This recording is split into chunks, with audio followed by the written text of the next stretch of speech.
Народтар иккерділарына кыржағастар күннерін белейтен әжіген районығар 10 күннәқ декада сағаланна.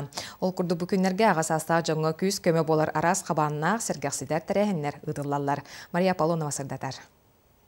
Эжигәннәгы оройоннар иккардыларынагы кыржагастар онна инбелиттер желеригер көмүс күһүнден күрәгы тылынна. Манна интернат олоқтоқтора үлехиттере биести кихилә команда турорунан күрәктәстиләр. Бәйени билихиннәри удаты бүлүден астаһын, талааны көрдөрү, айылга эмтәң материалларын комуян аппликация оңору курдук, тыңаһыннак түймәхтәргә киристиләр. Түмүккә кыйлахтар өйдөбүннүк билистеринен наградаланнылар, астынан доохуян сәргәксиен бу күнү атардылар.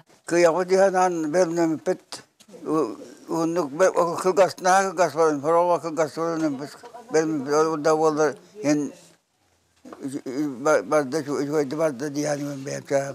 Norottar ikkardalарынагы кыржагастар күндерин белиети оройон ытыктанар агас астагы жана ветераннара киэһэңи чай ихитигер муһуннулар. Оройон жахалтатын уонда улуус ветерандарын себетин күүһүнэн тарилли бир бечерге кыржагастар мустан ире хора кепсетен оонньон көрүлен астына доохуя бырааһынньы күнүн белиетәтилер. Жокускайда пет институту битербитим. Битерен баран хакатылын литературатын онна тылын учуталынан ананамын өлеләбитим. Ветеран себетим birisi дәтелигер. Улахан макталлахпын. Күнү корук. Бияка кыржагастарга шугассыжар. Беге сынялаң бүтүн телигер.